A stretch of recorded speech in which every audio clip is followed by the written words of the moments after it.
हमारी दुनिया को बने 4.5 बिलियन साल हो गए हैं और हमारे सोलर सिस्टम में हमारे अलावा 7 और भी प्लैनेट्स हैं।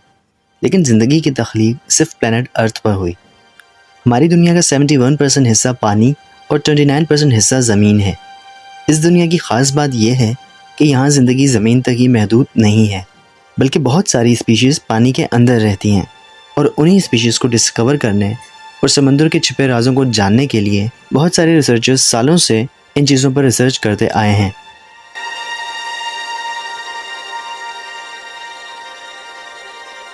(1872 से 1976 के दरमियान एक एथेमिस चैलेंजर नाम का शिप पैसिफिक ओशन की गहराई नाप रहा था। और गहराई नापने का तरीका ये था कि वो रस्सी पे वेट लगा के इसे पानी में डालते थे और इस रस्सी को नाप कर गहराई का पता लगाते थे। तो इस रूटीन रिसर्च पर्पस के लिए वो शिप जब पैसिफिक ओशन के वेस्टर्न हिस्से में पहुंची और जब उन्होंने 1 किलोमीटर की रस्सी को पानी में डाला तो पानी की सतह पर गिरने के बजाय वो रस्सी डूबती ही जा रही थी। शिप में मौजूद टीम को ये देखकर बहुत हैरानी हुई और इस मसले को हल करने के लिए इन लोगों ने उसी रस्सी में 1 किलोमीटर की और रस्सी को बांध दिया, लेकिन अभी भी वो रस्सी डूबती ही जा रही थी। ये देखकर उस शिप पर टीम ने ये फैसला किया कि जब तक वो रस्सी सतह तक नहीं पहुंचती तब तक वो लोग रस्सियां ऐड करते जाएंगे और अपने मकसद तक पहुंचने के लिए वो रस्सियों को बढ़ाते गए। और आखिरकार एक पॉइंट ऐसा आ ही गया जब रस्सी से बंधा हुआ वेट ज़मीन से टकरा गया। और दोस्तों, आपको ये जानकर शायद हैरानी हो कि सतह तक पहुंचने के लिए इन लोगों को 11 रस्सियां ऐड करनी पड़ी। इसका मतलब है कि वो समंदर 11 किलोमीटर गहरा था, यानी कि 36,000 फीट। समंदर का ये हिस्सा इतना गहरा था कि दुनिया का सबसे बड़ा पहाड़ माउंट एवरेस्ट को भी इसके अंदर डालें तो 1-2 किलोमीटर और भी जगह बच जाएगी। पैसिफिक ओशन के इस समुद्री हिस्से को मरियाना ट्रेंच का नाम दिया गया और इसकी जो सतह है वो सी शेप बनी हुई है, जिसको चैलेंजर एबेस का नाम दिया गया।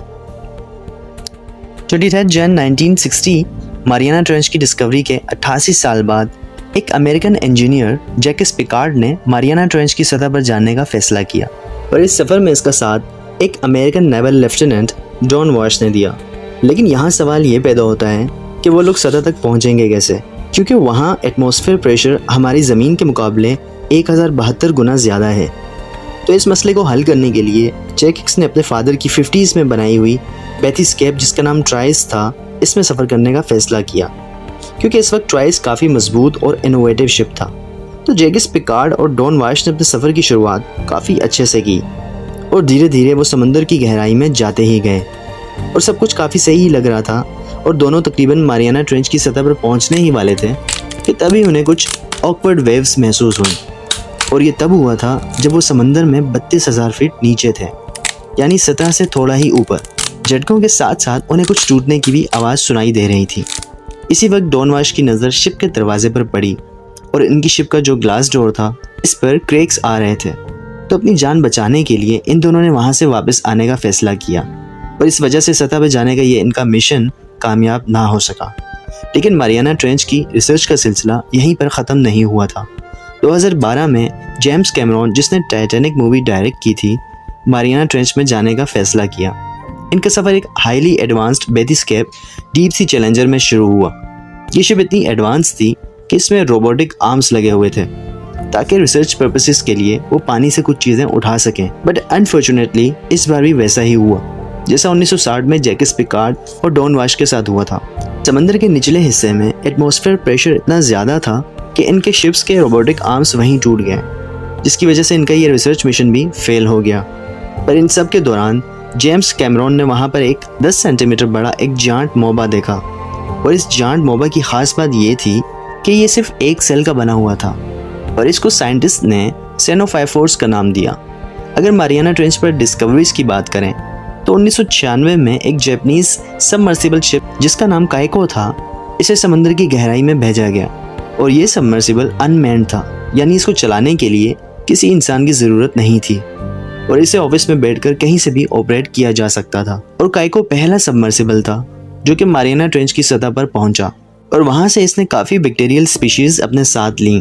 और इन स्पीशीज़ पर जब रिसर्च की गई तो ये मालूम हुआ तो इनमें से कुछ बैक्टीरियल स्पीशीज़ बेरोफिलिक थीं, यानी वो सिर्फ हाई एटमॉस्फेरिक प्रेशर में ही जिंदा रह सकती थीं।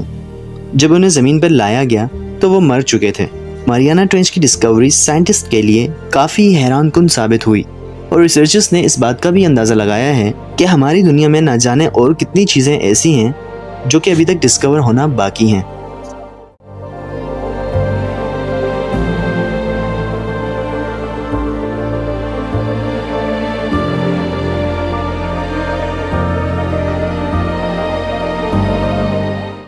इसी के साथ दोस्तों, अगर आपको आज की ये वीडियो पसंद आई हो तो इसे लाइक कर दें और मेरे चैनल को सब्सक्राइब कर दें ताकि मेरी आने वाली तमाम वीडियोस आप तक आसानी से पहुंचती रहें। अल्लाह हाफ़िज़।